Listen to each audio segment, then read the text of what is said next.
Donc, je supprime la forme du plan de travail et je passe à la création d'un motif qui va servir à faire une broche de motifs. Dans un premier temps, on va voir la création d'une broche de motifs au départ d'un motif. Donc, vous allez prendre, par exemple, une étoile. Voilà, vous démarrez d'une étoile. Alors, l'étoile que je viens de créer utilise comme couleur de fond le motif créé précédemment.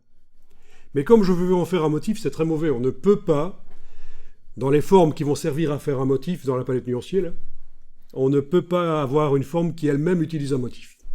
Donc je suis obligé de mettre sous la forme une couleur unie plutôt qu'un motif. Il y aurait un message d'erreur au moment où on essayerait de créer le motif.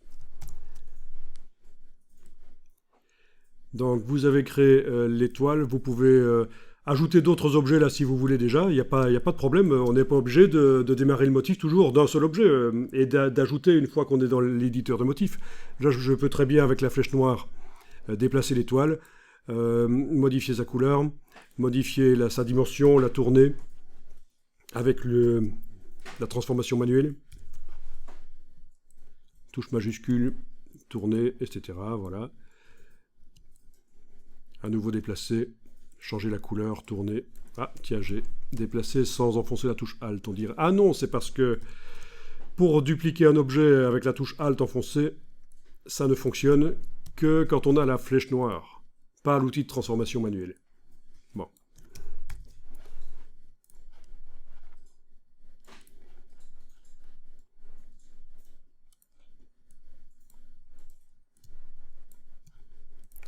Ok. Vous ajoutez ce que vous voulez, c'est juste un test. En tout cas, l'idée, c'est de faire une succession de formes de manière horizontale, un peu allongée comme je fais là, vous voyez. Il ne faut pas que ça fasse un amas. Je veux dire, il faut qu'il y ait une tendance à l'horizontale, comme ça.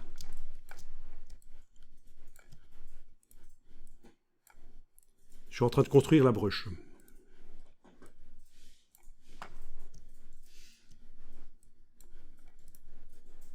Objet disposition arrière-plan, si vous voulez faire passer rapidement un objet à l'arrière-plan.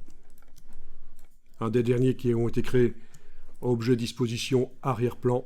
C'est la même chose que d'aller dans la palette des calques et bouger la ligne de l'objet.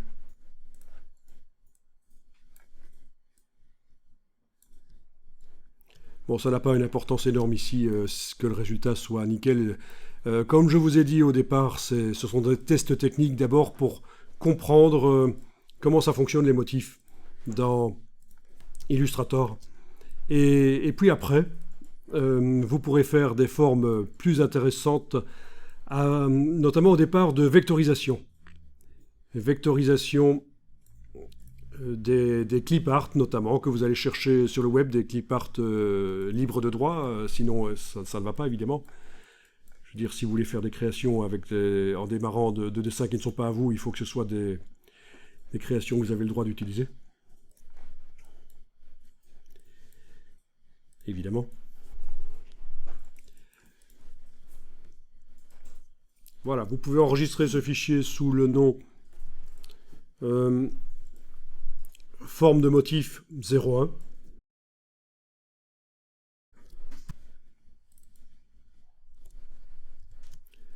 On va l'appeler forme de motif forme, donc les brushes quoi.